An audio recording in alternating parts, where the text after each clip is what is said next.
Hello, my name is Giancarlo Rendina, and this is my coursework reflection for LIS 5937 753 S16. I've taken a holistic approach to this as it's valuable to look at most of the activities and assignments together to get an overall impression of the learning experience.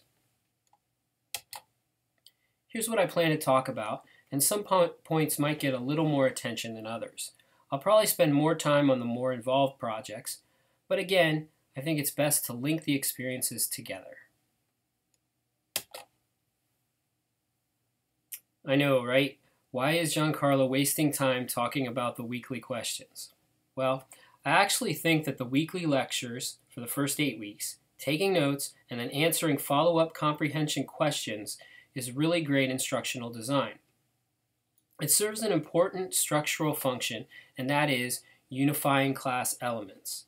Along with the readings, this activity kept things on track and helped with projects such as the personal records inventory and archival description project.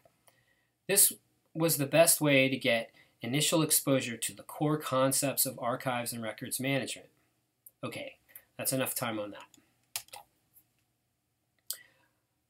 I chose for the site visit to visit and write about the University of Tampa McDonald-Kelsey Library Special Collections. My UT liaison for the visit was librarian Art Bagley. This was a modest repository, but had the advantage of being an opportunity to see an archive in development, a work in progress. So I got to see archival control and records management firsthand. In the case of McDonald-Kelsey, accessioning was still in the initial processing stage for most records. Filing cabinets with records in vague order, there were piles of objects. Few measures were taken for preservation and conservation. Also, an archive at this stage has yet to really formally deal with disposition issues. This gave me quite an appreciation for the work of records managers and archivists.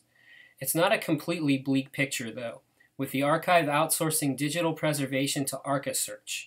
This has allowed McDonald-Kelsey to get some digital preservation done. At McDonald-Kelsey, Art Bagley takes on the role of archivist and records manager, along with his other librarian duties. This is worth mentioning, as we got to discuss the institution's desire to create and fill a position for a records manager. Finally, I got to learn a little bit about how organizational policy, or lack of, can affect an archive. UT does not have a records collection policy. Here, disposition rears its ugly head again. Without policy, results can be inconsistent at best, dangerous to the archive at worst. This was you could say this was a pretty lively part of our talk, as you might imagine.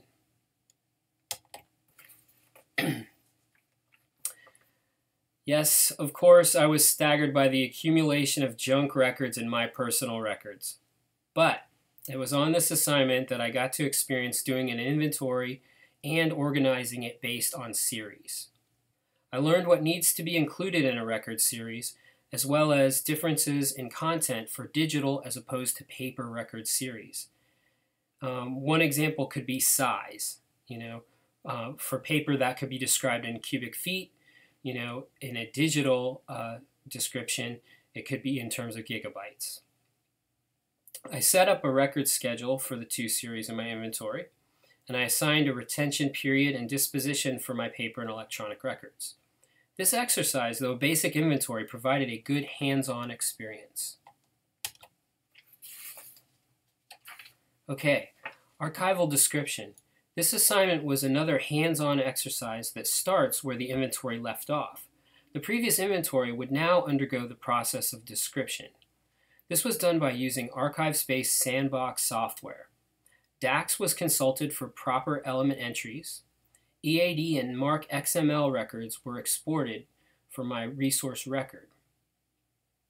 Of all the deliverables in this course, I found the hands-on exercises to be the most engaging, and that I was able to do work similar to what archivists and records managers are doing. It was simplified to be sure, but the experience was valuable, applying the theory. My research paper was called Digitization, an examination of options in archives. It described the advantages of digitization and explored implementation of digitization projects, that whole in-house or outsource issue. After the methodology, it examines strategies for digitization of records and art objects. The paper starts out with the decision to digitize, which is directly tied to organizational goals. Next, I learned about outsourcing projects and what that requires. This was followed by the in-house strategy and the infrastructure burden of this strategy. Looking at both strategies, I learned that there are few pure solutions, which led me to a third way, the blended strategy. Indeed, there's a little bit of both in almost every digitization project. Pardon me. Well, thanks for listening to my presentation. In conclusion, I would say that the activities and assignments for the class served to provide me with a good foundation on this subject. I came in knowing very little about archives and can now converse with special collections staff at my library more knowledgeably. This is giving me a good base of knowledge for an upcoming inventory of artworks owned by my branch library. This project will also be the basis of my directed study over the summer 2016 semester. Pardon me again. Sorry about that, guys. In other words, I'm looking forward to applying these ideas and tools to real archival projects. Okay, I gotta wrap this up. I'm having a little trouble with my voice. Thanks again.